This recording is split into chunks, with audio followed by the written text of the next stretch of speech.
महाभारत के युद्ध में नहीं थे, फिर भी देख ली थी महाभारत की पूरी लड़ाई।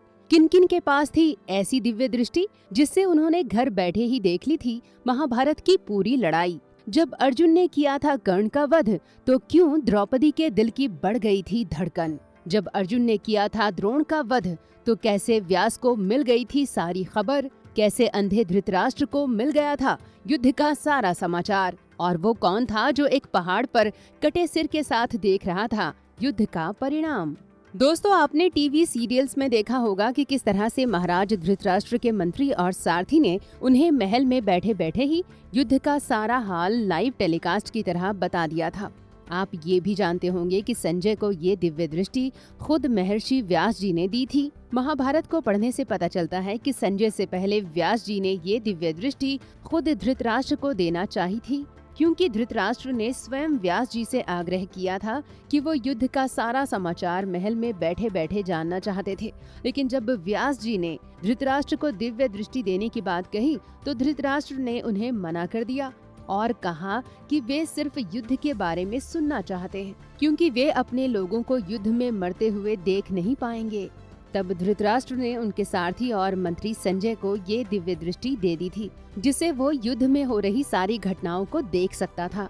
युद्ध क्षेत्र में युद्ध कर रहे लोगों के मन में क्या चल रहा है उसे जान सकता था, और वो युद्ध में हो रही सारी घटनाओं को जस का तस याद कर सकता था। हालांकि टीवी सीरियल्स में ये दिखाया गया कि संजय ने धृतराष्ट्र को युद्ध की सारी घटनाएं आंखों देखी, या कहें कि लाइव टेलीकास्ट की तरह दिखाई थी।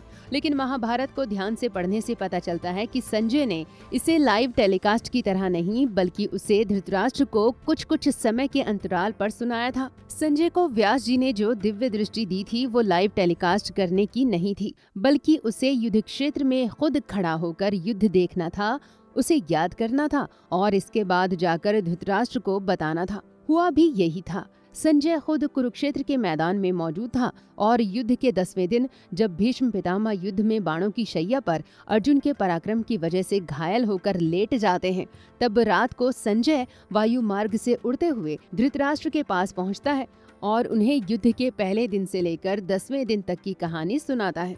इसके बाद 16वें दिन जब द्रोणाचार्य की मृत्यु अर्जुन के हाथों होती है, तो एक बार फिर से संजय रात को हस्तिनापुर पहुंचता है और धृतराष्ट्र को 6 दिनों के युद्ध का सारा समाचार सुनाता है। इसके बाद संजय कर्ण की मृत्यु के बाद एक बार फिर से हस्तिनापुर पहुंचता है और उन्हें कर्ण की मृत्यु का पूरा समाचार सुनाता है। दोस्तों, महाभारत ग्रंथ के अनुसार युद्ध के आखिरी दिन तो खुद संजय युद्ध क्षेत्र में सात्यकी के द्वारा पकड़ लिया जाता है। जब सात्यकी उसका वध करने लगते हैं, तो खुद व्यास जी प्रकट होकर उसकी जान बचाते हैं।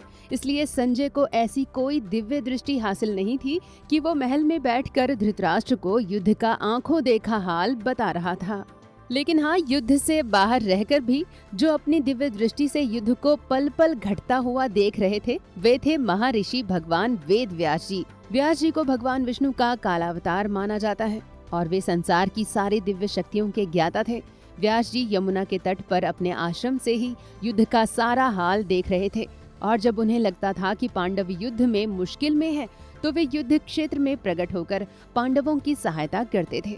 जब अश्वत्थामा ने पांडवों पर ब्रह्मास्त्र चलाया था, तब उस वक्त भी व्यास जी ने प्रकट होकर अश्वत्थामा को रोकने की कोशिश की थी। बाद में श्री कृष्ण ने अश्वत्थामा के ब्रह्मास्त्र को विफल कर दिया था। दोस्तों, महाभारत के एक और चरित्र के बारे में ऐसा कहा जाता है कि उसने भी महाभारत का आंखों देखा हाल अपने महल में बैठकर देखा था। वो चरित्र कोई और नहीं बल्कि द्रौपदी स्वयं थी। हालांकि महाभारत में ऐसी कोई जानकारी नहीं मिलती है, लेकिन लोक कथाओं से ये पता चलता है कि द्रौपदी को महाभारत के युद्ध को अपनी आंखों से देखने की दिव्य दृष्टि स्वयं वेद व्यास जी ने दी थी। एक और पात्र है जिसके बारे में कहा जाता है कि उसने एक पहाड़ी की चोटी पर अपने कटे हुए सिर के साथ महाभारत का पूरा युद्ध देखा था। वो थे बर्बरीक। बर्बरीक घटोत्कच के पुत्र और भीमसेन के पोते थे। हालांकि महाभारत ग्रंथ में बर्बरीक की कोई कहानी नहीं मिलती है, लेकिन लोक कथाओं के अनुसार बर्बरीक की शक्ति को देख स्वयं श्री कृष्ण हैरत में पड़ गए थे और उन्हें लगा था कि अगर बर्बरीक पांडवों की तरफ से लड़ा तो सारे कौरवों को एक ही दिन में मार देगा और श्री कृष्ण के युद्ध में धर्म की स्थापना का लक्ष्य अधूरा रह जाएगा। इसलिए श्री कृष्ण ने बर्बरीक का सिर अपने सुदर्शन चक्र से काट दिया। लेकिन बर्बरीक श्री कृष्ण का भक्त था, इसलिए श्री कृष्ण ने उसके सिर को एक पहाड़ पर रखकर उसे युद्ध देखने की दिव्य दृष्टि दे दी। श्री कृष्ण ने बर्बरीक को ये भी वरदान दिया कि कलयुग में लोग उन्हें श्री कृष्ण के श्याम नाम से जानेंगे और उनकी पूजा भी करेंगे।